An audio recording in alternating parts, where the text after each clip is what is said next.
Hey everybody, it's a special edition of Boom Goes the Dynamite Powerbombshells. With Power bomb goes the dynamite. there you Power go. boom, power bomb. There you go. Yeah, I like that. That's Yeah, good. there you go. That was really good. I'm I didn't want to be pretentious. Power and boom just goes take the the whole dynamite thing. shells. There if you're listening and not watching, I'm ROH historian Paul Fontaine. To my left, I guess it is Kevin Ely from the Boom, and underneath both of us, figuratively, is Mel Gray from the Powerbombshells. And we are here to talk about Death Before Dishonor, which we all just watched. And it was Ring of Honor's first, I guess it was Tony Khan's first pay-per-view that he, scheduled and set up and did everything himself. Although he was very clear to point out at the press conference that he did the first one too. But for all intents and purposes, this was the first one of the new era of Ring of Honor. And I'll start with you, Kevin. I got the sense you tweeted out about halfway through the show that you said they're delivering the goods, and I assume you weren't talking about Josh the Goods Woods. You're actually talking about the pay-per-view itself and the in-ring and all that. So you like what you saw? Yeah, I'm not a huge I like we were talking before that like I watched Ring of Honor back in the day, but I was never, other than when they were first starting and they were really the only thing going of that type. I don't have a huge sentimental attachment to them. So I think that my bar was kind of low a little bit in terms of like what I really needed to see. But the thing that I made me really happy though to see was that I kind of was preparing for like the WWE version of ECW kind of thing where it was like, Ring of Honor, but it wasn't really. But the thing watching it was if I didn't know the backstory and someone had just said, "Hey, Ring of Honor's back," and I had turned this on, it would have felt like a Ring of Honor show. So that kind of made me happy. Other than Ian Riccaboni plugging AEW Dynamite ticket on sales and stuff like that. Yeah, sure. Mel, what about you? You were a pretty big Ring of Honor fan, right? You're like right in the heart of ROH country. No, actually, I wasn't. I am. I mean, I might be now, but at the time, I was. Let's see, I would have been Seattle and then Michigan. So I've lived all over. I have a. So your exposure. But it was minimal. But I have always had a couple of friends that are like diehards, and so I would get the offshoot stuff where it was like I understood wrestling pretty well, and they would talk about things, and it was like, okay, that's in my brain enough. But I wasn't watching it, and I didn't have a channel that had it, so it wasn't like I was going out of my way. So for me, it's been an interesting. I actually like that I'm able to experience sort of the new, like, what is it like? What are these shows like? I mean, I watched the first one that was out. That was, the pre-planned one that was already set. But this was new to me, and I didn't mind it. I thought it was pretty good. I mean, it didn't feel like a crappy indie. Like, I shouldn't say crappy. It didn't feel like we were trying really hard to produce an indie show. It felt like, they were actually using the production equipment that they bought and trying to make it work. So it was fun because as someone who has probably bought more Ring of Honor shows than I haven't over the last 15 years, I would say, maybe like on average 1 or 2 a year I didn't buy. So the rest of them I did. This felt very much like a Ring of Honor show, like Kevin was saying, with better production. Yeah. Now, that sounds like a good thing, and maybe it is, and especially for you two that haven't experienced as much as I have. But what happened with me was when AEW came around, I basically stopped watching Ring of Honor essentially, or definitely stopped buying the pay-per-views because AEW is better. And for me, this was a Ring of Honor show. Like, and if you're a Ring of Honor fan, you loved it. Or if you've never seen Ring of Honor, you probably loved it. But for me, it was definitely not as good as an AEW pay-per-view, I will say. But hardly anything is. So I mean, that's not necessarily. Dan, who's a big WWE fan, gives an 8.5 out of 10. Nice. So that's high praise coming from Dan. But so again, like, it's not necessarily a negative, but it's like I was expecting a little bit more, I guess. And maybe that was on me, but the match that everyone paid for delivered. And like, normally when we do our recap shows, like, we kind of start at the beginning and work our way back, but I think I'd like to start at the end and work our way back to the beginning. So that main event, man, it was 2 out of 3 falls. Briscoes won the first fall, FTR won the second fall, FTR won the third fall, retained the titles. Normally when you see a 2 out of 3 falls, or the ones I've seen anyways, I often come away with it thinking, why did that need to be 2 out of 3 falls? Like, there's no reason. Usually what they'll do is they'll do 2 quick falls and then you'll have like a match. This was like 3 separate matches. And it wasn't like the 3 stages of hell in WWE where they're like 3 different stip matches or whatever. These were like 3 wrestling matches that built off of each other, but they were still separate in their own. So if you could have taken any one of these falls and aired it as a match, it would have been like a 4-star match. So as I'm watching this, I'm going like, oh my God, like, this isn't as good as the first one. I was live for the first one. This isn't as good as the first one. By the time it was over, I'm not sure it wasn't better than the first one. And when I made the tweet that you guys both saw, and Kevin, you commented on, I hadn't finished watching yet. Okay. So, that makes more sense. I had actually I'm like, what? What's your beef now? What? No, it's not a beef, but I watched a whole lot of 3.5, 3 3/4 star matches leading up to the main event, which is every ROH pay-per-view I've ever seen. Like, these matches, they get to a point and then they just don't get to that next level. And AEW, they get there and then they keep going. Like, and that's where that's where this one, but that main event, oh my God, like, it was so good. And yeah, like, and it sounds like you guys were both nodding. People that are not watching and only listening maybe don't see, but you guys, I think you both agree. Kevin, what were your thoughts? Yeah, when it was over, I actually thought the first one was, I don't know if I'd call it better, but I had a better memory of the first one. And I think because maybe it was just the bar was so high for this one that it was like, it's not that it disappointed me in any way. I thought it was incredible. And probably if I go back and watch it again, I'll see details of how it was like laid out and things that, as a storyteller point of view, that it would be like, oh, that actually was structured even better, technically or whatever. But I think the first one just caught me so off guard in a way of how good it was, that it's like, that's going to be the most memorable. But, I think that's when you think about like great rivalries, like, trying to think of like, Flair and Steamboat or something, from back in the day, like they had that 2 or 3 or not that. Yeah. They had a 2 or 3 falls match in the middle of the series. But the one they always remember is the last one or the first, because there's just, I don't know if it's just tighter or whatever. Rock and Austin is another memorable rivalry. So I would, they're like, both in probably the top 5 matches, tag team matches I've seen, maybe ever. But wow.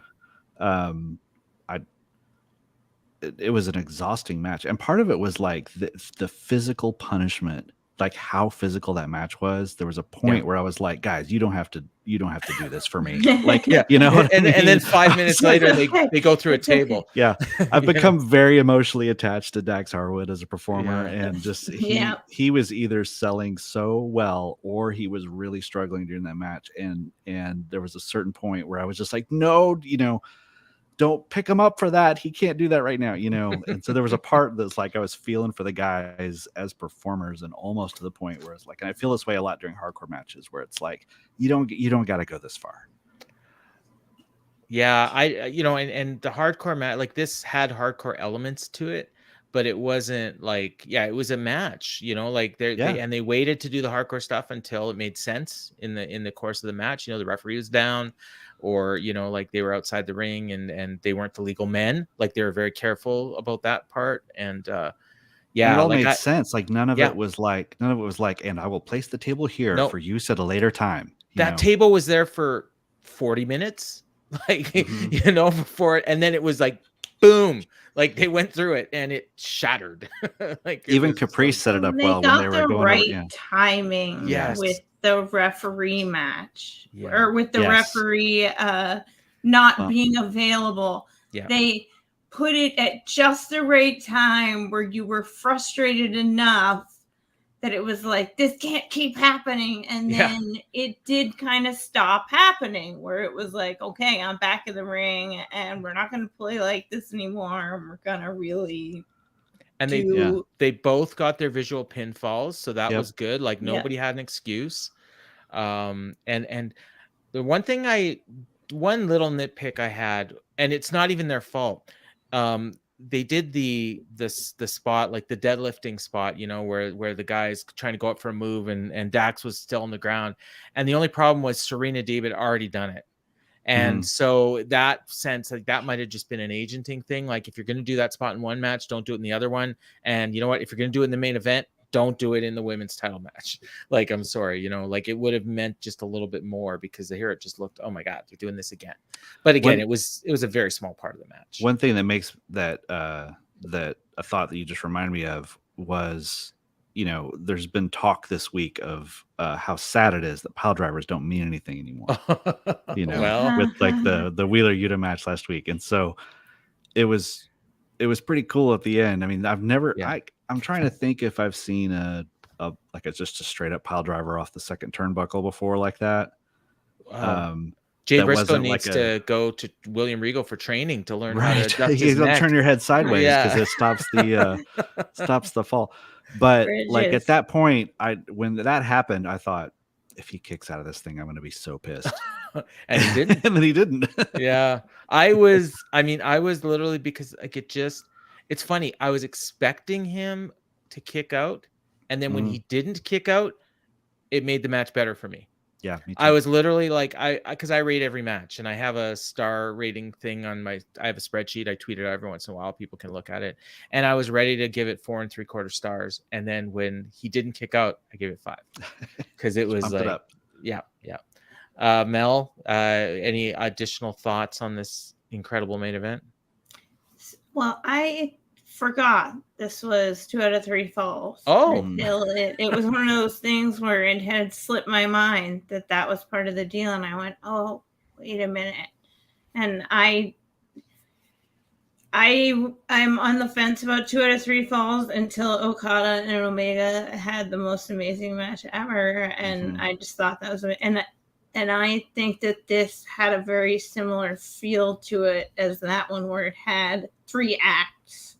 In the 2 out of 3 fall situation, where it was like, so I mean, I'm essentially echoing what you guys said. It felt really big, and when when they led with Claudio and Gresham there, it was like, wow, they must really want to give time to this match here, and they were able to do it because this felt good. Like it felt like everybody in the match got to live out what they were looking for from the match, and then the finish was just like, I mean, that was worth the $40 right there. And I mean, I like the pure match a lot too, but that was, separately. I didn't see it. I didn't see a pure rules match. I'm not sure what you're talking about. We'll get to that. Larry Sternshine pointed out, for those on audio, Road Dogg and Jeff Jarrett did a second row pile driver spot once. So, but after the match, here's the thing too. Ian Riccaboni was talking about how great the tag team division in Ring of Honor is. And it's like, yeah, you know what? These two teams are awesome. I'm not exactly sure what the rest of the division is, but we got after, you know, the everything was over and they were celebrating.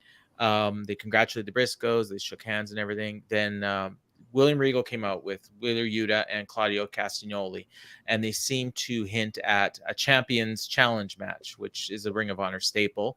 For those of you that aren't historians, they'll do like they'll have. Well, what they'll do a lot of times is they'll have all 4 champions as a team, and then they'll wrestle against 4 contenders, and then whoever gets the win gets a title shot. Oh, cool. So so if Claudio gets pinned by, you know, Brian Cage, Jay Lethal, Brian Cage, then so it might be them against the Embassy. And then, so if somebody on the Embassy gets the win, but they don't often do it. Like a lot of times, actually, like the champions win. So then, it's like it's not what you would think. Like it's not WWE. So they were kind of hinting at that. Or again, it could just be a straight tag team match. But I'd kind of rather not see that. There's so many teams in AEW that they're not using that they could easily move over there and do big things like the Acclaimed. I mean, I shouldn't say they're not doing anything with the Acclaim, but like even like a Varsity Blondes, like they're not doing anything. High, what is it? High Altitude or whatever the hell their name is. Dante Martin and his brother. Top flight. High Altitude. That's fantastic. Denver, Colorado. I'm not an AEW historian. Rocky Mountain High or whatever. Right. Yeah. Even though I've watched every second of the show and I do a podcast on it. So I that was another thing that just on the whole pay-per-view in general, that just kind of, I was hoping for a little bit more, like in terms of not the matches, although maybe, but people like maybe debuts, challenges. I was expecting some sort of like after the world title match, definitely after the main event. I mean, we got a little bit after the TV title match. It's just something, and we really got nothing. But I guess probably part of that is because we really probably have no idea when the next show is. And Claudio was originally supposed to be a surprise. Oh, okay. Did he? So I was watching the media scrum right before he went on, and they confirmed that the original plan for Claudio was that he was going to be a surprise challenger tonight. It was going to be a opponent. Yeah, that I had heard. And they had moved it up so that he could relieve people who were hurt. So maybe that was it, that they were just like, that's the surprise I had planned. So instead of, I don't know. You wonder. He loves his debuts. So yeah. And then Briscoes. I mean, for those that don't know, they are signed full time. They did mention on the pay-per-view as well, but they're signed for a full-time contract, so they're not going anywhere. And it's to an ROH exclusive contract is what Tony Khan was sure to point out. So we'll be seeing them on pay-per-views going forward, and whenever they get a TV deal, and it could be streaming, could be broadcast. They're trying to find something, but I hope they do something soon, because I really do want to see more. Like I'm a Ring of Honor fan. Like I would watch the shows. Like I watched all the shows. I just wasn't buying the pay-per-views. As soon as AEW started, I even was subscribed to Honor Club, and I didn't even watch them. Like that's just how little interest I had. But I would watch the TV, but I didn't. I don't know. Like the timing was bad too. Like because it was always Fridays, and I was usually doing stuff on Fridays. But so that was the main event. We also had in the co-main. Here we go. This is from Dan. So Dan thinks it's gonna be Claudio and Wheeler as the next challenger, and they definitely need a TV show. Be a Rampage main event, probably. Yeah. Well, I mean, they could easily do that, even if it wasn't a title match, just having the two of them. Yeah. The co-main, or second from the top, whatever you want to call it. I'm UFC, so I always call it the co-main. Samoa Joe defeated Jay Lethal to retain the ROH World TV Championship. This one was, for me, like, it's weird because I think by the end, again, like, I guess kind of like the main event, by the end, it turned into a better match than I was expecting going in. But I also thought Samoa Joe looked about 5 years older than he did, like at Double or Nothing. Like I don't know what it is. Maybe it's whatever the he's haircut. doing. The haircut, he looked like he's putting on a little weight. moving a little slower, but they got them at the end, like with the finishing sequence with him going for the muzzle buster and not hitting it. And then Jay Lethal hit the lethal injection, and he kind of didn't hit it all the way, which the announcers probably should have pointed out, and they didn't. And then he kicked out, and then Joe went for the muscle buster a second time, got the pin. Crowd went nuts. I would say Joe was one of the more over guys on the show. Trying to think of, other than FTR, maybe like the second most over guy on the show. And yeah, and for me, like, I wasn't expecting much at all out of this match, so I was probably pleasantly surprised a little bit. Other than the main event, yeah, maybe the second most, like, not the second best match on the show, but the one that over delivered the most, in my opinion. And most of them were kind of what I was expecting, or maybe slightly under delivered. So, Mel, what did you think? Blah,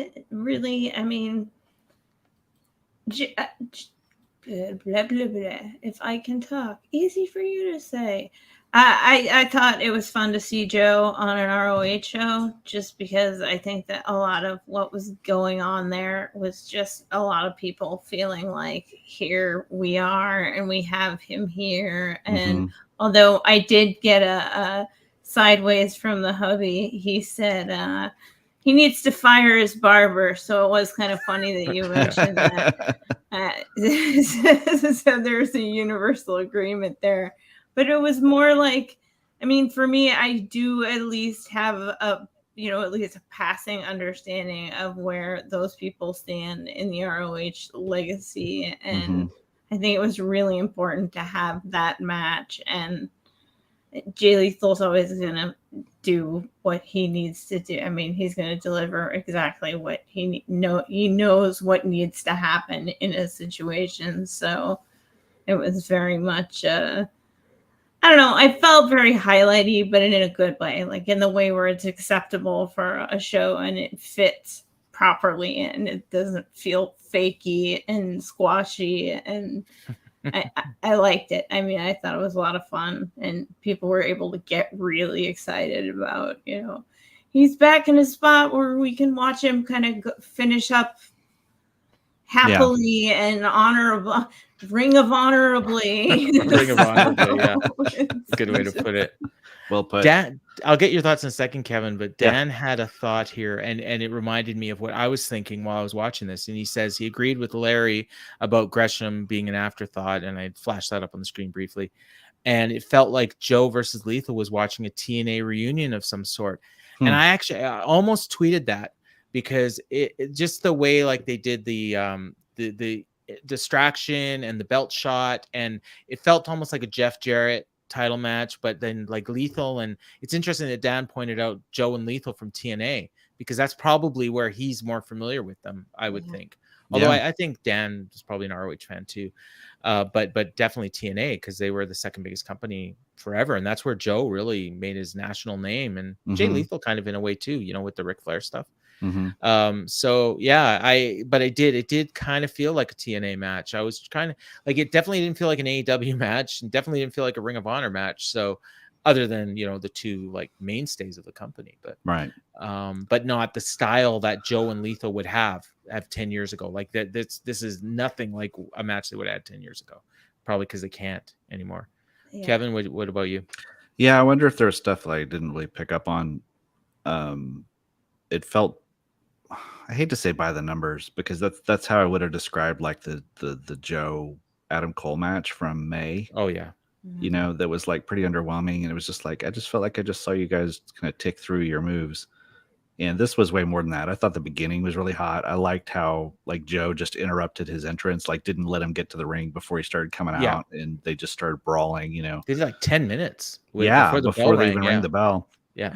And then it sort of lulled a little bit, but I felt like the end was really strong. And I thought Lethal, like the thing that I came away from that was, man, like Lethal's just been, like you said, he knows what to do, and he's been doing it ever since he came back to or came to AEW, and then like he's just been filling the role that he's been asked to do very well. Yes. And I kind of expect him to win. But because I thought it was kind of to free up. it's kind of weird Samoa Joe being the number 2 champion in the company. Not so much with Claudio there, but like he's just like the fabric of that place, in a way. Like he's, I think if he ends his career that way, with like a big final run or a big final push towards somebody, that'll be great. I mean, I have no idea how much longer he has in the tank, but I've always felt like he's on borrowed time for the last like 5 years. But I don't know. I really enjoyed it. I wonder if there were things that they did that maybe someone who really, because I remember those matches when he was like Samoa Joe's little buddy, and was more like the little rookie, guy and things like that. That they probably did little throwbacks to things I didn't even pick up on, but it's possible. To me, it more felt just kind of like it's greatest hits match, and a good version of it, but not necessarily like an original match. Right. So maybe that's what you were sensing, and it definitely felt like a big feud match, like even though this is the first match they've had since they've been in the company together. Like it very felt heated. Like a real grudge match. Yeah. And it's nice. Because I think like I still think we're getting Satnam Singh and Samoa Joe, and maybe Singh is going to be the guy to take that belt off him. You never know. I don't think he's nearly ready for it, but he's got charisma and everybody seems Singh's been coming off great, I think. He made an appearance here, and they were wearing white. They did an interview earlier. They said all the heels were wearing white tonight. In Indian culture, they only wear white to go to funerals, and this is Samoa Joe's funeral, so that's why they're wearing it. That's what I think it was on the pre-show. That part. So because you were saying like sometimes between the matches you were just taking a break. All right, we got a women's title match, and I was a little surprised. Mercedes Martinez defeated Serena Deeb to retain the women's championship. Serena Deeb is incredible because Mercedes Martinez, there's a few moves that like I felt like I thought she almost killed her. Like maybe that was just really good selling, but there was like a backwards kind of suplex off the top rope, and Deeb looked like she landed on her head, and she was kind of selling after a little while. And then there was another spot where she went for some sort of a power bomb or something, and she just like dropped her. There was like there was that spider German suplex where she suplexed off the thing, and Deeb was just like. So bad. And they showed like 2 replays, and you did not see a good landing on either one of them, so it was like a little worried. And then it was like a couple minutes after that where they did another spot where I think she turned around, she did like, I don't know, it's like spine buster or something, and she just dropped her, and then it ended up, I think, leading to the finishing spot. But other than that, like the match was really good. Deeb is just incredible. This was probably a little bit better than I was expecting, but again, I was kind of expecting Deeb to win, and there was a few spots where it looked like she was going to win, and she didn't. And again, I mentioned she did that because setting up for that her finisher, like that kind of wacky sleeper that she does, that Mercedes does, and so Serena did the deadlift spot, the Bret Hart thing, and then she ended up churning it around and getting her Serenity lock, but then Mercedes Martinez powered out, and then they redid the spot all over again, and then Mercedes got the win. So it was good. The crowd was like super into Deeb, even though Martinez was the heel. And that's kind of, feel bad for her in a way, but you know what? Like they appreciate greatness. I don't know how long you can keep her a heel. They weren't like anti-Mercedes though either, though. They're just they weren't like Deeb. bagging on her. Yeah. Well, I just think they don't care. Like I think if you put Martinez in there against like most other women, like the crowd would have just been dead. Like it was like they just don't care about her. Like they don't dislike her. If you put her back in there with Willow Nightingale again, she would get booed. Oh yeah. Willow was caught on so much. Thunder Rosa, same kind of thing. But you put her in there against like Kiera Hogan, they're going to the concessions. Like Mel, what are you big Serena fan? Serena is top of my list right now. Cool. She's just one of those people that should be out there wrestling as many people as possible, and they should want to wrestle her. And she's doing it right. Yeah. So I think she's hopefully this means she's headed back to AEW for some actual contention with stuff. I mean, depending on how they're going to run things there, she definitely should be in the top contention over there. So, yeah, because it looks like Athena is the next challenger for the TBS title, but I can't see her beating Thunder Rose, beating Jade. So maybe she'd have next, as the kids like to say, after Athena. Kevin, any thoughts on this one? I was really happy to see them have a really good match because I feel like both of them. I mean, Deeb's incredible, and she's especially incredible when she can really own the match, like when she did like the rookie challenge and stuff. Yeah. But Mercedes, especially, it seems like has just been underperforming or just has had issues. Like with every match, it just never seems to go right. It's kind of this, I don't know. For a while so now, it was back to NXT even. Yeah, and it was for me. It felt really cool to see her get the match that you knew she could have, and you could tell at the beginning of the match that it was like everybody did the math and was like, okay, well now's the time to go get our last round of beers and go to the bathroom before the Briscoes match. So you could just kind of tell the first 5-10 minutes of that match was, break time. I went and put Emily to bed at the start of that match, to be honest. But it was cool that they got him back. They got him by the end, and people were into it. Absolutely. People were especially into Deeb. I'll give them a pass for this, but I'm kind of tired of the trope of a great women's match being followed by the two women just hugging and crying as if it was this incredible emotional experience that they were able to have this match as if somehow it's exceptional that women can have a great match, for them in that moment, just for all the reasons I said. I think Mercedes probably was overcome and really grateful that she had that great match with her. So I don't mind it that much in this moment, but would have been, it's just that old NXT thing, the old horsewomen thing where they would just fight tooth and nail. And then at the end, hug each other like they love each other and kind of break the fourth wall a little bit. Wouldn't have been out of character for Deeb to just smack her in the head and walk off because she was pissed off that she lost, right? Kind of would have been awesome. Yeah. But it's also Ring of Honor where you're supposed to shake hands at the end anyway. But you don't see a bunch of guys getting together at the end of a dude match and being no. I mean, FTR kind of did that tonight. Yeah, there's the moment where you have the respecting, and that's in all of the good places. They have the right when at the right moment they do that, but I definitely agree with the it happens a little too much. It doesn't have to the girl's gotta cry at the end of the match. At least it's not Triple H showing up at the top of the ramp and giving them flowers after the match and giving them a big hug and you really did it, girl. Yeah, Tony Khan up there. Way to go, Serena. We can move on. So the match that I wasn't expecting because I haven't seen Rampage yet, and I'm assuming it was announced on Rampage. And I was telling you guys off air, I watched the pre-show, and during the pre-show, Riccaboni just kept saying over and over and over again, 6 world title matches and brother versus brother. And I'm like, what is he talking about?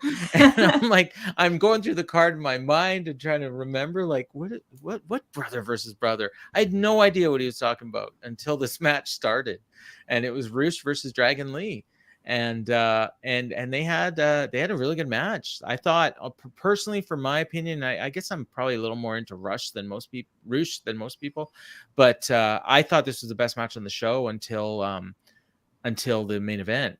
And again, I'm sure others disagree because really I had a lot of them rated kind of the same. And so at that point you're just picking your favorite.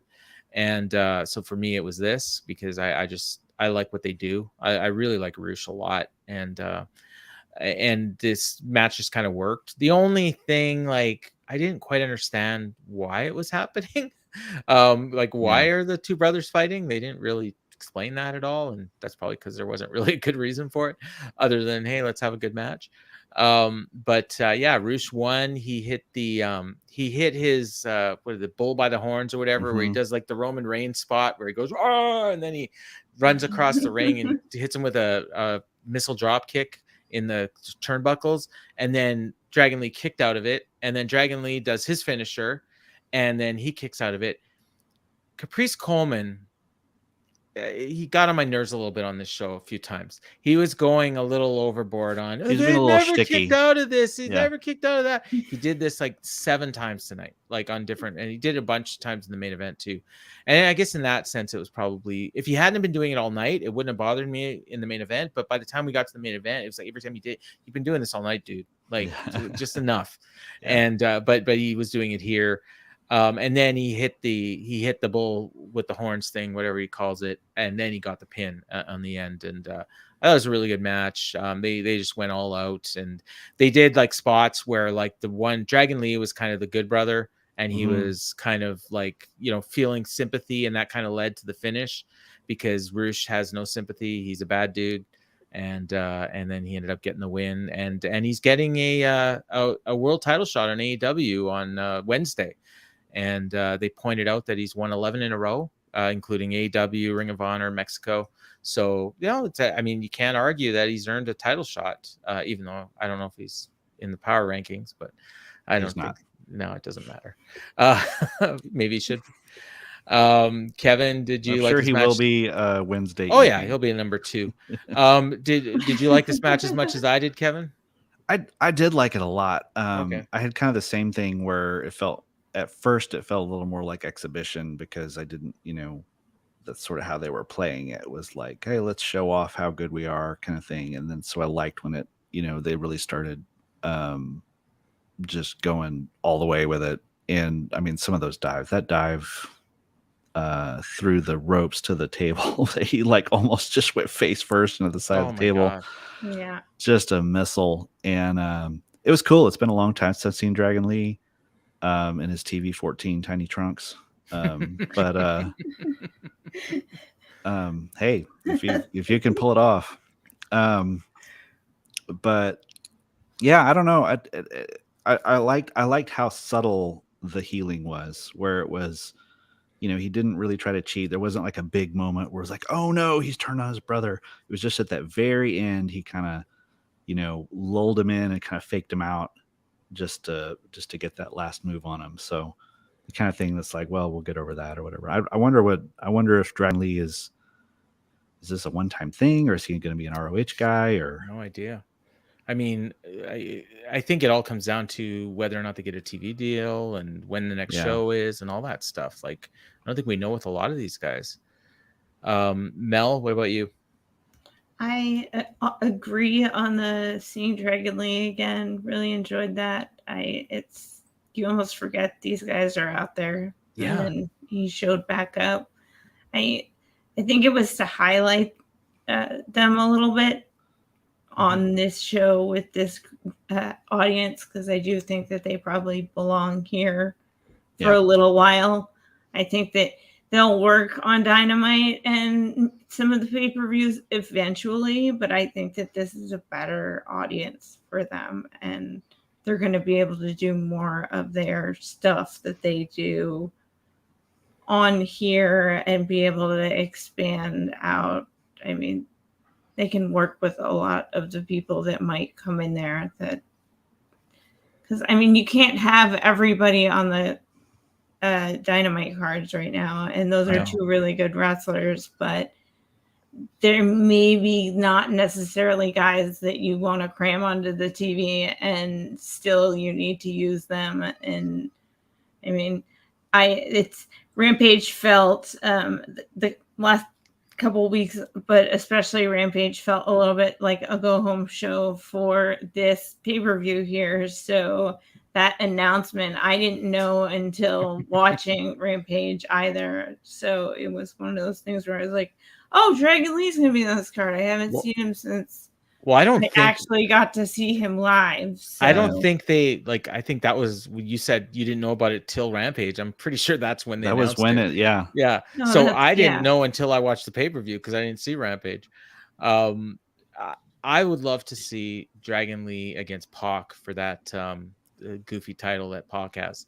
I say goofy with all the love and respect that All Atlantic Championship deserves. Hey, no, it's that just got defended in Dublin last night. Yeah, and I mean, I hear it was wild. Who did he wrestle? Do you know? He wrestled LJ Cleary. Okay, I'm not familiar. Okay, I don't know him very well either, but I hope I get to see it on the local. It's going to be on Dark next week. I'll be watching. So, I mean, if they put those title matches, we confirmed that at the show. I will watch any episode of Dark or Elevation that has Pac's goofy title being defended on it. I'm just all in on that. Go. Yeah. And we get to see the new OTT location. This is their brand new space that they just opened up. So they. I've honestly never. I don't think I've ever even heard the name LC Cleary, so I'm intrigued. So there was one match on this show that I actually fell asleep during. And if you say the Wheeler Yuta match, we're gonna have the Wheeler Yuta match. Oh no! And if you listen to the Dynamite Show this week, I put over Wheeler Yuta something strong. Jeff was, he was the anti-Wheeler guy on this show, on the Dynamite Show, but I was like super into it. This match, like, I don't know what it was. Like, I couldn't get into it. It was too technical for you. No, it wasn't technical enough for me. It was just a match. Like, it didn't need to be a pure rules match, is my point. They had one rope break in the whole match. They might as well not even have had the rules, as far as I'm concerned. Like, and this is from a guy that's watched a lot of pure rules matches. And I love the pure rules matches. I love the way that they use the rules to add to the drama of the match, where you run out of rope breaks and then you go for a submission. You can actually use the ropes as part of the submission when you're out of rope, when the other guy's out of rope breaks. Like, that's the kind of stuff that's why pure rules matches are there. They just had a match. Like, if this was not a pure rules match, I would have liked it a lot more. If I didn't have that clock sitting there telling me how many rope breaks they had left and how many minutes were left in the match, I would have liked it a lot more. And I think that this was just a case. And even a lot of their strikes, like, I'm pretty sure they were punching each other, and I'm pretty sure you're not allowed to punch each other in a pure rules match. I believe those were open hand slaps. Paul. Were they? Okay, well, they slapped the crap out of you. Larry can kiss my ass. He says it's because I'm an old man, and that's not what it is. That's the falling asleep part, and I'm not no, because I didn't fall asleep for anything else that came after it. No, it was. I even stayed awake for the women's match. Come on, I love the women's match. That one got me going again. No, I mean, it was a good, like, I think I gave it 3.5 stars. Like, it was fine, but it would have been better if it wasn't a pure rules match. And I have no idea why they even have a pure rules title if they're not going to use it the way it should be used.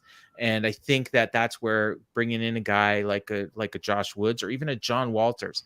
They had John Walters on Dark and he jobbed in 30 seconds. Like, they could actually do something with this and make it different. And like some of those matches they aired on Impact with the pure rules were some of the best matches I saw last year with those rules with Jonathan Gresham. Jonathan Gresham should get this title, honestly. If he's like sticking around, like, I'd love to see him against Wheeler and actually beat him using pure rules, and not to say that he's a better guy, but you know what, at pure rules, he's better. Yeah, I agree with that. Yeah. So, that's what he was doing with the ROH title when they were defunct for a while. He was just touring. He was just touring with the pure title. I mean, he was touring with the world title, but they were treating it like a pure title usually, right? Mike Gilbert doesn't like me bringing up Impact. And to hear this, I didn't know. Dan LeCue says that so I'm assuming what he means is that the PWG match they had was better. And but that's probably just But it's like, that's probably Jared, like, because he flipped off. Caprice Coleman had the line of the night when he flipped off Ian. Yeah, when he flipped off Wheeler, and then Ian says, "Oh, is he just telling him number one?" And he's like, "No, he's flipping him off." Yeah, he just said it like just casually. I love that. Yeah, there's a couple good lines, but that was the one that really got me. I did like there was a part of me that thought Garcia might win because I liked how hard he was going on healing on the idea of a pure title. Like you would think, oh, it's Daniel Garcia, he'll love this. And it's like, no, I like smashing people in the face. Also, this isn't entertaining.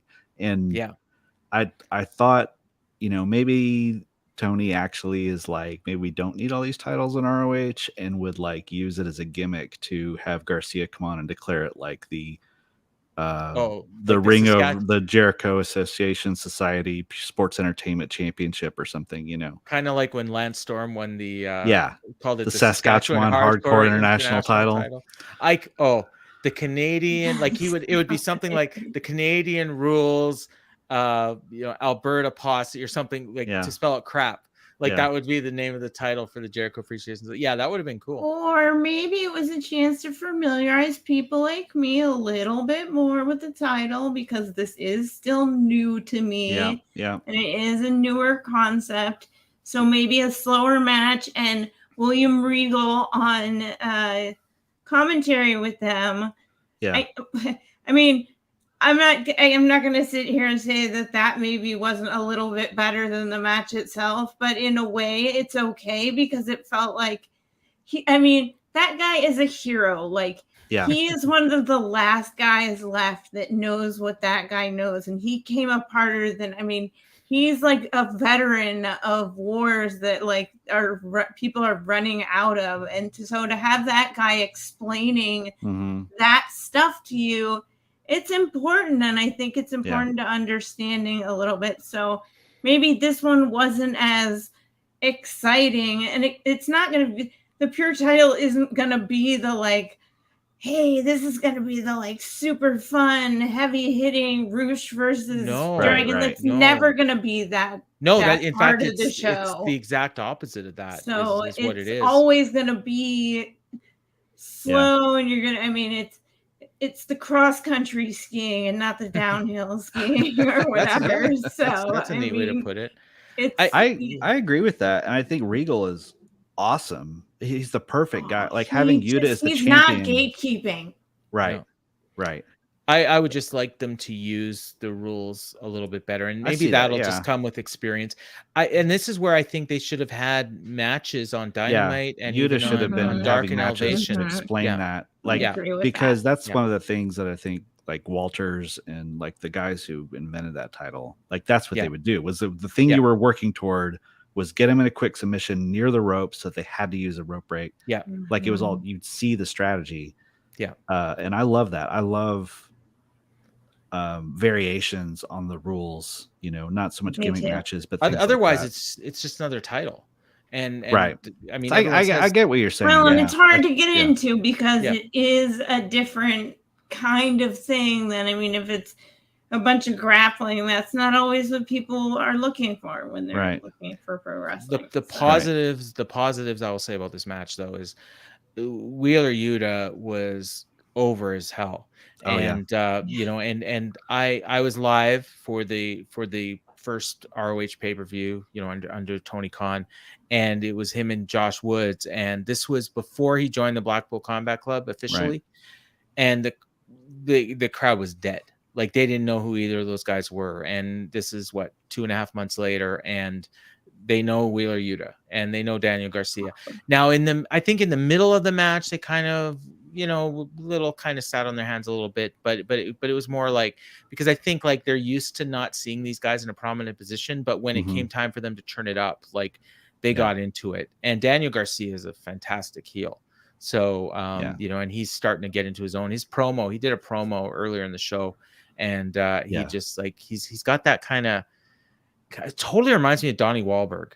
Like just the look and his voice and everything, and he reminds me of like the bad boy in New Kids on the Block, so and even the older guy on he's a little bit like the Briscoes in that once he gets to the point where he's totally comfortable just freewheeling, he's going to be fantastic because his just demeanor is so loose and everything believable. Like right now, he's not a good promo, but he's gonna be. It's not bad though. No, he's not bad, but you can see that he's gonna be. Yeah. at some His point. time in New Japan Strong is showing very much. And Okay. I think he's learning the promo part from people like Jericho, because who better to learn that from? And Matt I Menard. think he's learning, and Matt Menard, of course. and then I think he's learning more of the like broader wrestling part from Strong. Yeah. I hear you guys are kind of a fan. Matt Menard, just give me a break. I am. I did love the line at the end of the match when they were talking about the not going to the judges, and Regal just says, he said something like Ace Steel. Why is Ace Steel out there? Who's he ever been? Yeah. Who's he? Yeah, the judges were Josh Woods, John Walters, and Ace Steel. Yeah. He did say earlier in the match too, like if this match goes to a draw, I'm going to take young Wheeler out to the woodshed or something like that. Like he was like, we're not letting this go to a draw. He said, "Oh, I'm not even putting this comment up, Mike. Sorry." No, I'll put it up. Sorry, I didn't mean to start a whole Matt Menard thing. Oh, it's Matt Menard. I love Matt Menard, but he's a funny dude. Okay. Dalton Castle and the boys. We got a title change. Defeated the Righteous to win the ROH World Six-Man title. Kind of assumed that was going to happen since Vincent is under contract to another company. I won't say the name of the company so as not to offend Mike Gilbert. But he is he doesn't actually work for this company, so I assume he has honor once again. Yeah, honor once again. Yeah, that's a good way to put it. And now he's honor no more again. With so it's the Righteous, Vincent, Bateman, and Dutch against Dalton Castle and the boys. And Dalton Castle and the boys won. This was probably the weakest match on the main card. But it was fun. The party match. It was. They tried. No, it was fine. It was good. Like, you know what? The crowd's super into Dalton Castle and his entrance, and the boys are great. And the one spot I've never seen before, I don't know if this is new, but they did this thing where the boys just kept running and doing like dives, and Dalton Castle was throwing them out, and they just kept coming, like they were multiplying, and they called it multiplicity. They did like 15 in a row of Dalton Castle throwing a boy out. Where are these boys coming from? Yes, because they just kept getting up. Caprice tried to compare it to a miracle, even though he compared it to the wrong miracle. Yeah. He was trying to say loaves and fishes, and he was talking about water to wine. But every time that one of the boys, it really helped. Every time one of the boys got thrown into Dutch, and Dutch had to bump, like that I kind of took me out of it. And then at one point he says he's picking up a near 200-pound man like that. Yeah, he's not a near 200-pound man. The two of them together maybe weigh 250. He's near 200 pounds. Like I'm near 8 feet tall. He's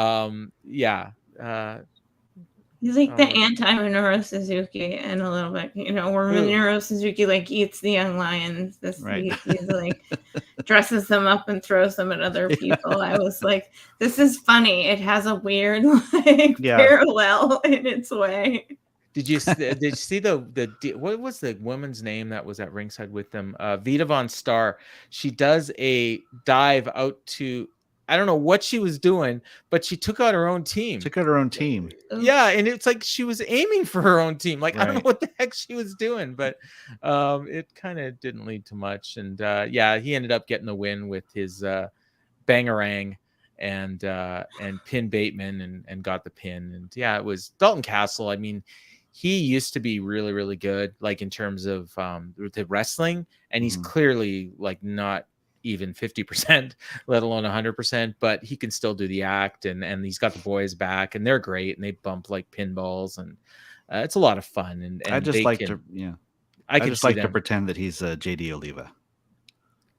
Dalton Castle? I always felt like he kind of resembled a little bit, so I kind of I always enjoyed pretending that he's. I can't. JD you know what? Like in terms of the wrestling, that's probably. Kind of funny. But the personality, they both have a strong amateur background. In the same room. Yeah. I mean, no. I've met Dalton Castle.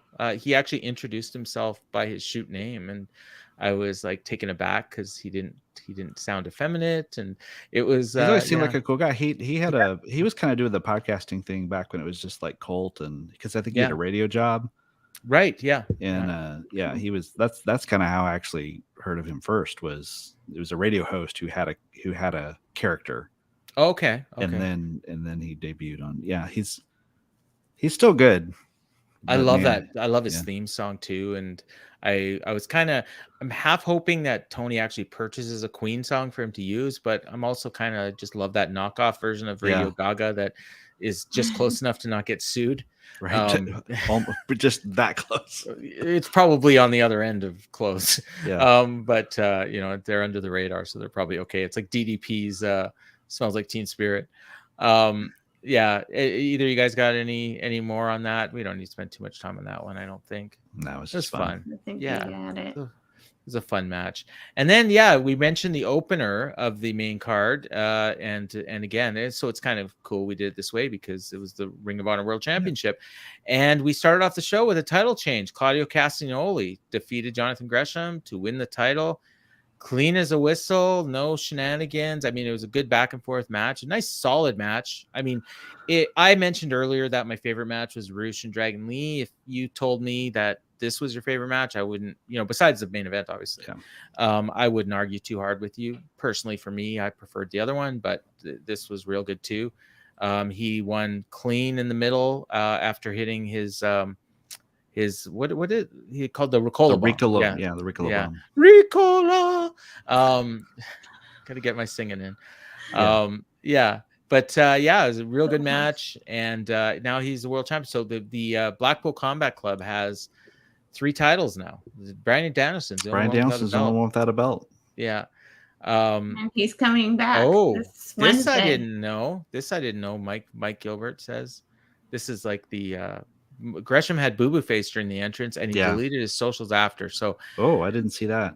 So Jeff had speculated, like one of the things he was worried about on the show, that it might be like a house cleaning, and like getting rid of some people, and Gresham is maybe the only one then, because I mean everyone else, the Briscoes, obviously they're signed, and so Larry points out that they never got a second gear, and this is what I was talking about at the beginning of the show. When I mentioned like this could have been like a 4.5, 5-star match if they would have just kept going, and they just never hit that level. I think that was due to the placement. Yeah, I think they probably got. I don't know if they got told to hold back, but like they were like, "Hey, that could be," like, which is unusual because like, and again, like it's ROH, but if it was an AEW show, often the opener is one of the better matches on the show. Like Eddie Kingston's opened the last few shows and had just killer matches, and this was not anything close to that in my opinion. But it could also be, like Mike mentioned, the boo-boo face. Gresham just, what, I'm gonna give you a match, it's gonna be good, but I'm not killing myself here. The visual was a little weird watching, but they did go to the mat quite a bit, so you didn't really I noticed at the beginning and at the end. But during the match, I didn't really notice as much. I wanted to see more Octopus. Like I wanted to see more like Zack Sabre Jr. And a little bit of what like Serena Deeb did with Mercedes, where she's just on her. Like I wanted to see him like crawling all over. Did he Claudio. Even go for the Octopus? I don't think so. I don't remember seeing. I don't recall that he did. I just wanted to see him swarm him more. Okay, like have him just one be like in there. Yeah, but it was it wasn't the technical crazy twists and turns that you were looking for kind of deal. I'm looking at our friend Josiah, who may or may not be watching this. He did the recap on WrestlingObserver.com. Updates I noticed. Yeah, and I don't see anything about the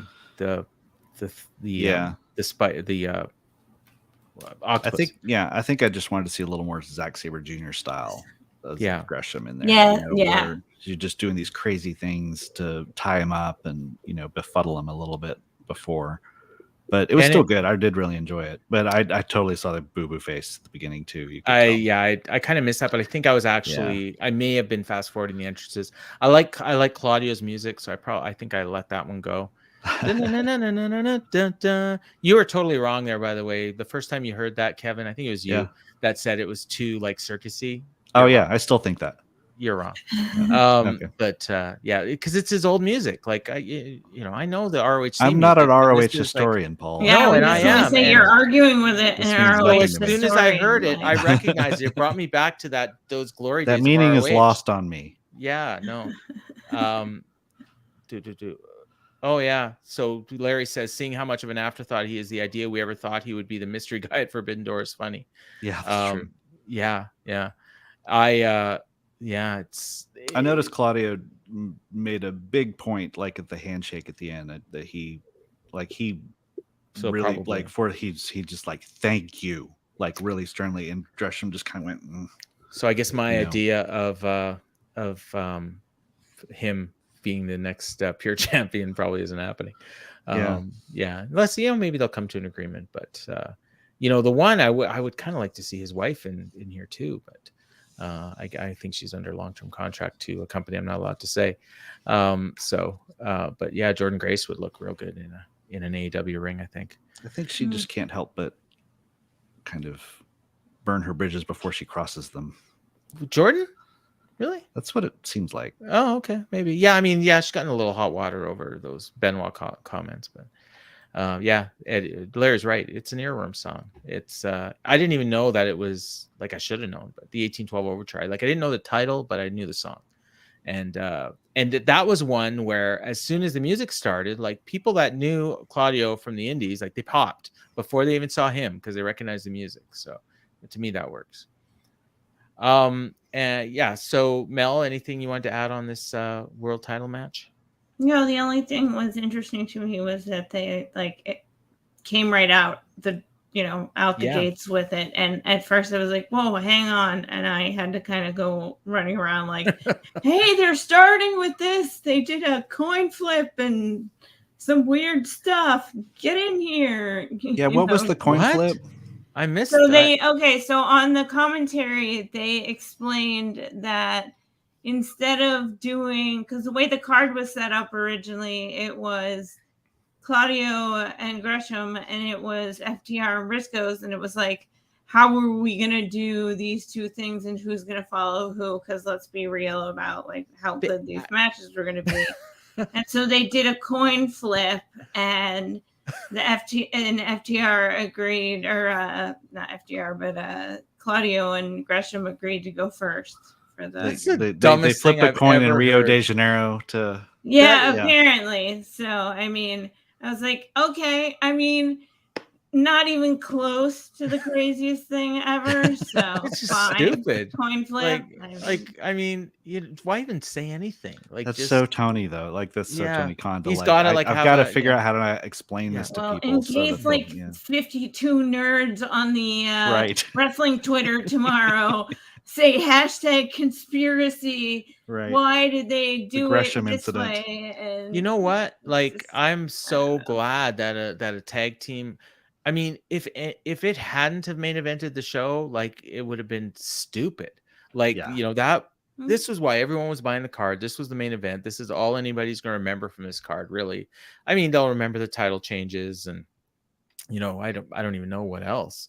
But the main event is what was sold the show and what everyone's going to take away from the show. Like, it was a classic, like Kevin mentioned. Kevin's been watching wrestling for 40 years. And it's one of the top 5 tag team matches he's ever seen. I mean, that tells you everything right there. That I can remember. Yeah. So you remember everything from the last 6 months. Right. No, I'm just kidding. No, I'm joking. No, I agree. Like, it was awesome. When I saw that one in Dallas, I said it was the best tag team match I ever seen. And this might've been better. Like, I'm not sure. Like, I'm not saying it was, I'm not saying it wasn't. I'm really not sure. I know it was better than any Young Bucks match I ever saw. And that's no shame on the Young Bucks, because I really like the Young Bucks. The Kenny and the Adam Page. Actually, you might be right about that. That's a bold statement. Yeah, actually, you might be right about that. I don't consider that a Young Bucks match. I consider that a Kenny Omega match. Yeah, no, you might be right about that one. Yeah. but it's definitely better than the FTR Bucks in my opinion. Again, and that obviously a lot of people said that was the best match they ever saw, and for me it just, or the cage match with the Lucha Bros. I liked that match a lot. I just didn't think it was the best tag team match ever, and a lot of people said it was. So you know what, everyone's got an opinion, and that's cool. Pre-show, we'll go over real quick. We had opened up with I like the pre-show a lot, actually. I will say. Yeah, like it really, now the pre-show really felt like a Ring of Honor show. Like it also ways felt like I was watching Dark, but much better matches and much better production and a much hotter crowd. We opened up with Colt Cabana defeating Anthony Henry with JD Drake. I love this match. Like, this was better than a lot of the matches on the main card, in my opinion, or if some of them anyways.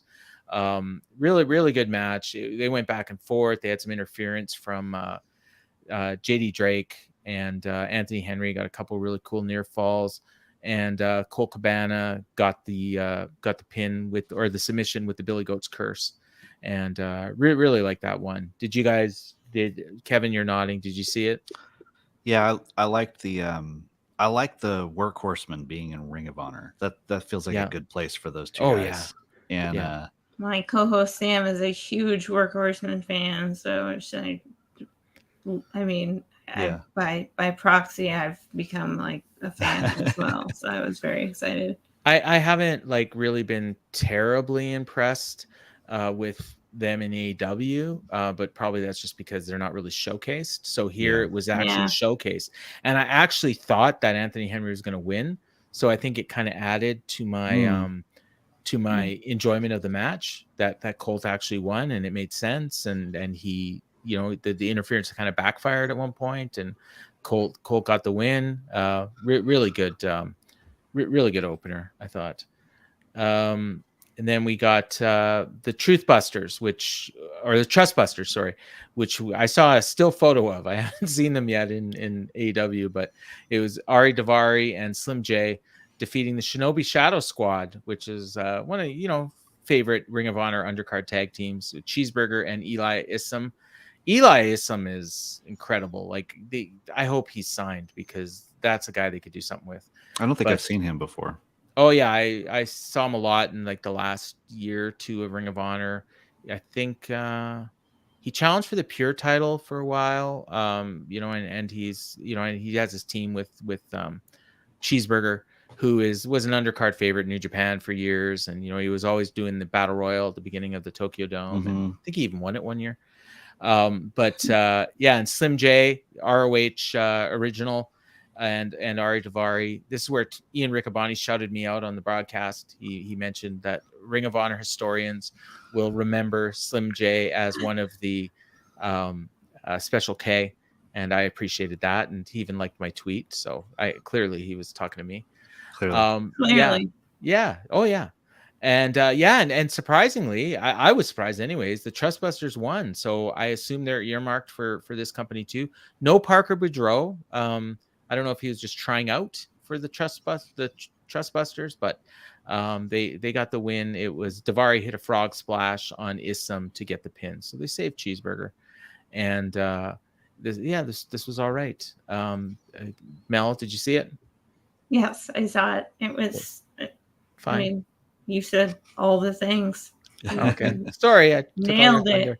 All right. They protected Cheeseburger, and that's what's important. Well, always. I mean, I saw Cheeseburger at Madison Square Garden at the Supercard. That's the one and only time I've seen him. He was in a battle royale. So I had tickets for that, and I didn't go.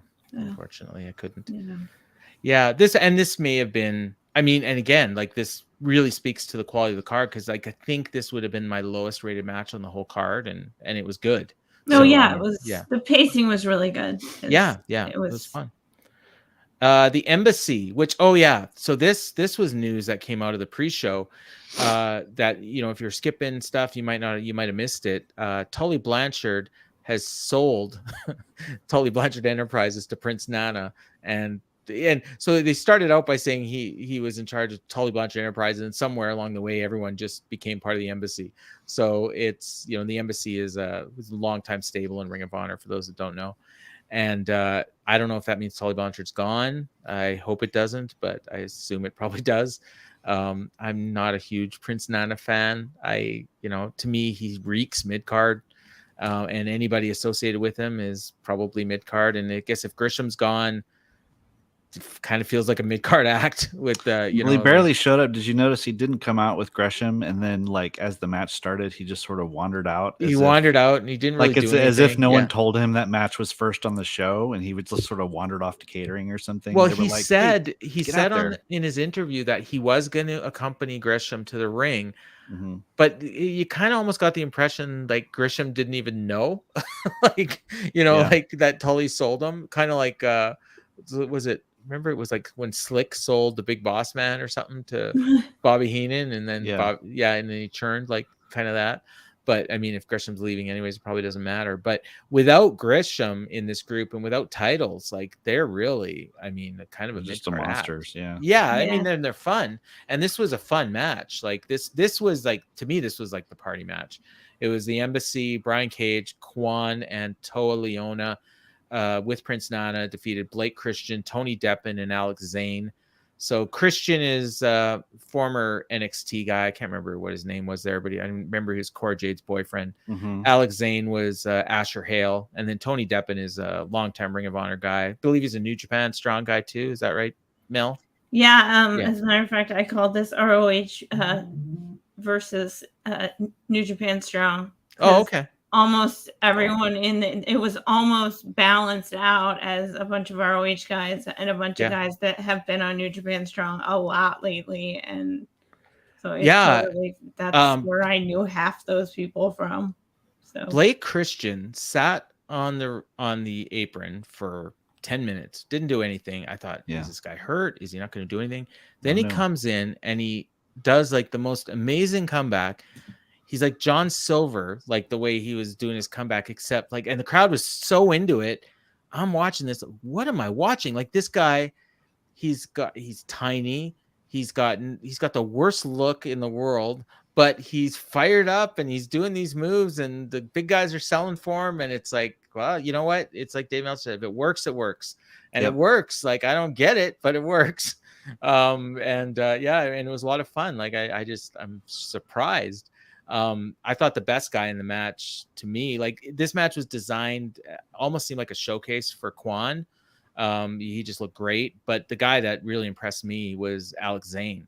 Like he was just, he's great. A lot of fun. He was in Best Super Juniors and also has been in Strong. And they mentioned that in the commentary as well, that he's really improved a lot.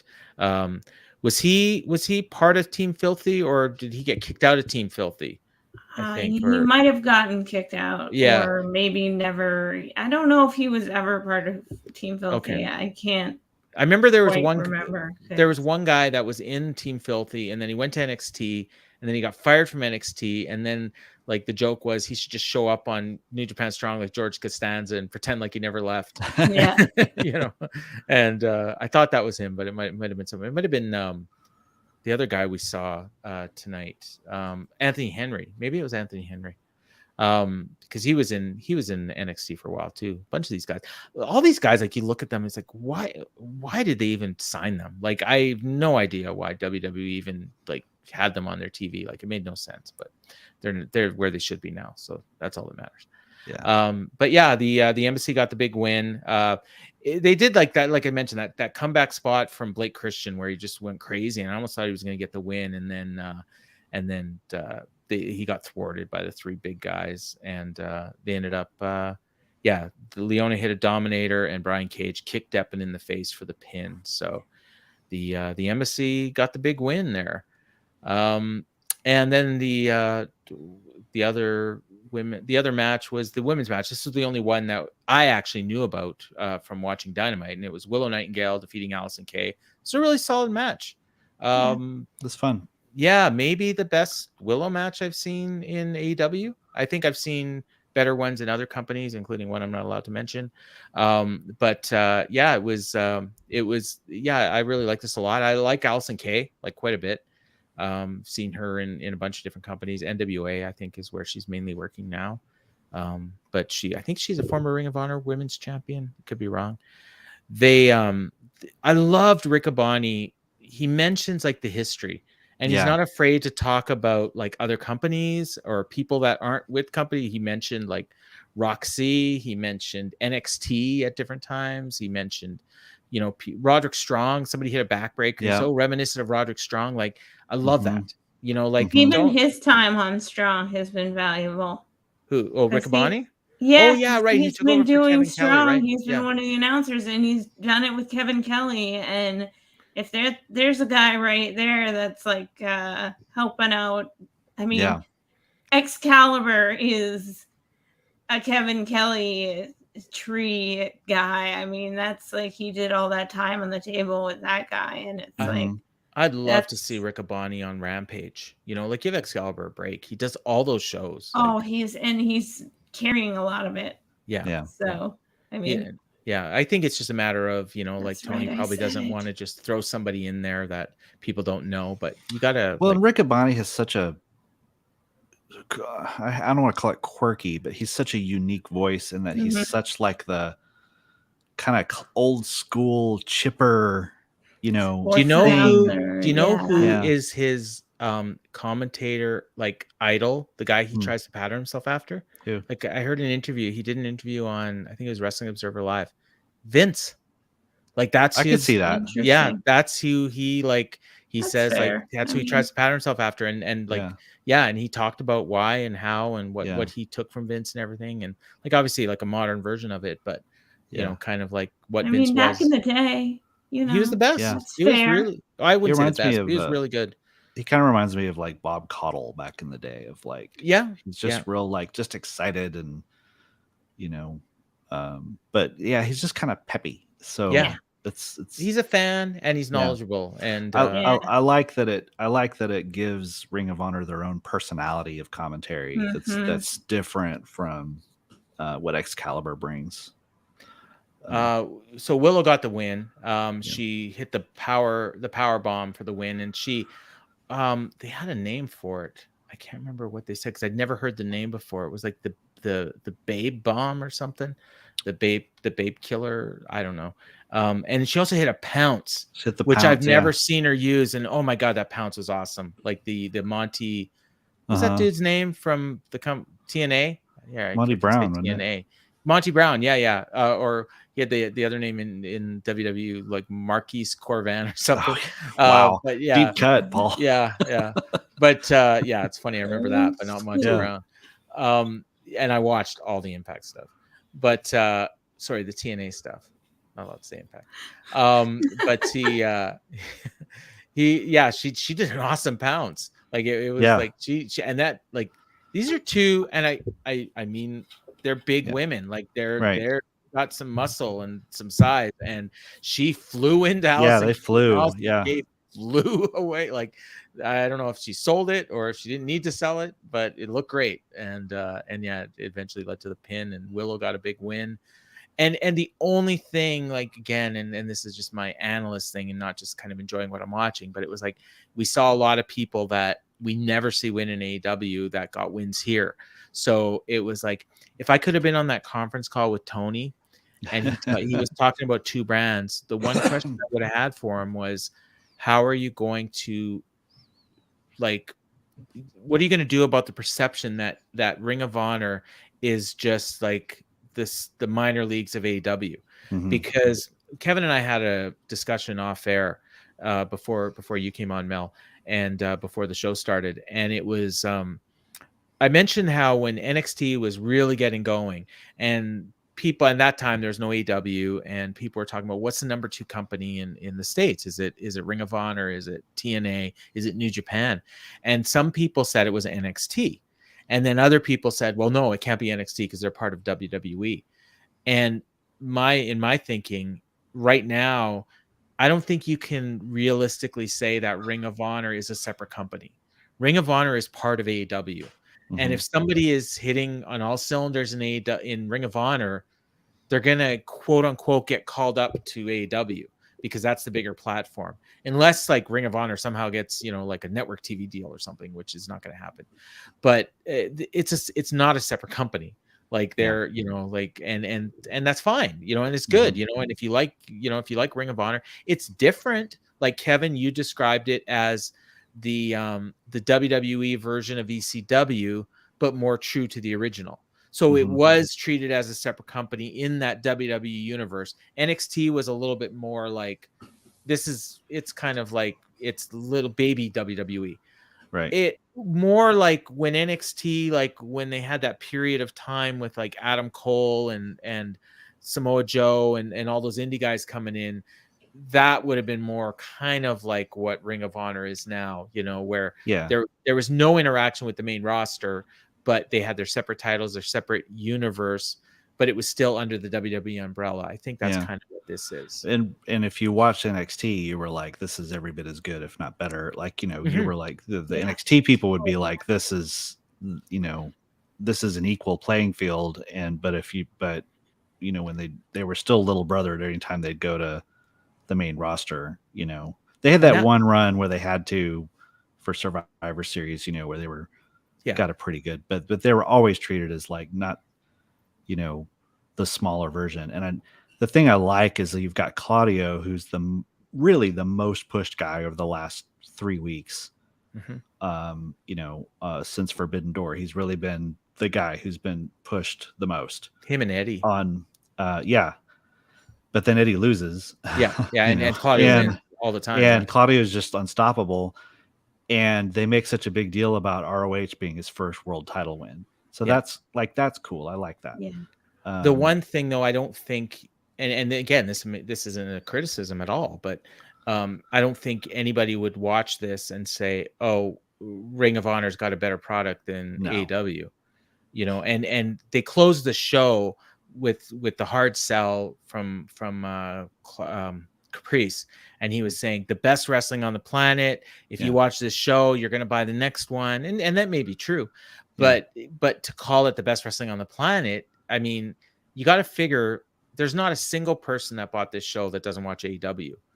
And I don't. It's the niche of the niche. I mean, and I it's don't for think people who love, like, it's for the audience that wants great matches. And I think it's so don't fine lie if to they them. market themselves that way. But you tell them it's the best wrestling on the planet. It's not better than AEW, and everybody that bought the show is an AEW fan. Don't even call say themselves it. the second best. Virtually wrestler. everyone. You don't have to say it at all. This was a great show. This was the Yeah. best tag match I've ever seen. You don't need to add this is the best wrestling on the planet, because then it's like, no, it's not. I watch AEW every week. Like, you're lying to me. Like, that was my takeaway. If he hadn't said it, I would have just thought, oh yeah, this was a great show.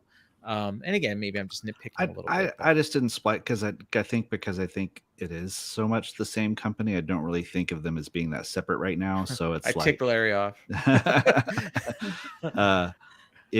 Wear them out. Is that they're both the best wrestling, or what, Well, I mean, and again, it maybe All Elite Wrestling and Ring of Honor, together are producing the best wrestling on the planet. That would have been perfectly happy with that. It's just eventually that kind of talk will pay off if they have enough identity to where they can actually start a little rivalry and stuff, which they should not do for a long time. No. And I would like to see, and again, if you use the pure rules, and if you use, like, if you focus on the tag team division, maybe if the women, all of a sudden, AEW's women, kind of don't have the best reputation, but if you all of a sudden start moving some of them into Ring of Honor and having great women's matches, for the longest time, NXT had way better women's wrestling than on the main roster. So if you have your niche, that, hey, if you want to see great tag team wrestling, go to Ring of Honor. So I would, I would say, like, that. And again, it's just a small nitpick, but so one question for the two of you, and I'll ask you, Mel, first. The next time Ring of Honor has a pay-per-view, are you inclined to buy it, or are you going to wait and see what the card is, or are you just like, oh, I'm getting it no matter what? Probably inclined to see the card still. I've bought both. Yeah. But, I mean, since Tony has acquired the company, I have bought both. But I don't have any reason to believe that the cards aren't going to be worth it. So, okay. I mean, I may wait until the end, like I did with this one, where I was the last couple of days, because the price point was. The price point is something. Yeah. Right on the edge for me. But I mean, in the end, it was like there's too many things that I'm gonna miss, and I mean, I'm hopeful that I will buy the next one because it will continue to improve and be a symbiotic relationship with AEW without burying each other or eating each other. Same question for you, Kevin. Same. It would be. I would wait to see the card. Halfway through the show, I thought, well, this is really good. I enjoyed it. I don't know if I would keep buying these. If they had an act, so like if they had a Briscoes match every show, and that was the only place I could see the Briscoes, maybe. Yeah. But I don't know. I think I'm the same as you, although I would say I'm probably leaning a little bit more towards no. Like you're gonna have to have a really special match to get me to buy, or lower the price. Or lower. Oh, definitely if they lower the price. Like if it was streaming, and it was like I said, the idea I had on the Dynamite show, streaming weekly TV show along with a pay-per-view, once a month or even quarterly or something. I'd pay $10 a month for that, no question, even 15. If it included a weekly TV show, I would definitely pay for that. But and the pay-per-views as well. But if it was 20, I think like kind of 25 is like where I'm starting to think. Like if it was 30, I'm like, I don't know. 40, I'm like, so I split this with somebody. I wouldn't have bought it otherwise. So I paid 20 and the other person paid 20. And I think for 20, I think I definitely got my money's worth. And really, I think I probably would have got $40 worth just with that main event, but you don't know for sure that you're going to get a match that great, although if it's Briscoes versus FTR again, they're not going to be sure things like this every time. Those two you are, but if it's, put it this way, if it's FTR against Claudio and Wheeler, I don't know if I'm paying for that. No, so, I need something more. So that's just going to about do it. So Mel, you have Powerbombshells. What your next show tomorrow? We do Sundays. We usually drop Sunday afternoons or evenings because we record on the Sunday, and we're at Powerbombshells on Twitter and on the FIK Media YouTube channel exclusively. Which is what you're watching now, or listen. Right? If you're listening, you can just go to FIK Media YouTube. Just type that into the old Google search engine. And Kevin, you and James will be back with a new show. Is it Monday or Tuesday that show drops? Monday evenings usually. Okay, so because I usually listen to it Tuesday if I remember, or if I have time. But I always try to listen to it before the Dynamite show because you guys are great. Yeah. James and Kevin host the Boom on the FIK Media Free Network. It'll be fun. I think James is watching the show tomorrow. He's had a very busy weekend. Okay. He was originally going to be on this. Well, this was just going to probably be you two originally, right? Well, I just sort of threw it out of like who wants, Yeah. These shows are always fun to do shows with you guys. We don't. I love the interaction. You guys did Powerbombshells until like 2 or 3 in the morning to sit in for me when I went to Forbidden Door. And then they recorded another show. And then they recorded their own show, and so that was a mistake. This was, it was a fun. It was a cute show though. You guys, I like that it was short. I don't mind like when they're longer, but I will say like when I look at it, oh my goodness, it's only 60 minutes. Yeah, that's great. It's hard to get it done. Yeah, but it's always great content, and I never regret listening. It's one of my faves. Sure. And me, I just do whatever. I'm on In the Clinch. Honestly, the best pro wrestling I saw today outside of Briscoes and FTR was the UFC show. The Molly the Meatball and Patty the Batty were on fire in London today, and Brian Frederick and I will be talking all about that on In the Clinch, which drops Monday on the FIK Media Network free feed, and then I'll be back with the Dynamite Show with me and Jeff Hawkins on Wednesday night, which is the crown jewel on the Patreon. So for Mel, for Kevin, I've been Paul Fontaine, ROH historian, and you've been listening to what did we say? The Powerbombshell Boom Goes the Dynamite. Yep. Yeah. Sure. Cup of Before Dishonor with Grandpa all right. Des. Yeah. All right. So for Kevin, for Mel, I'm Paul. Later.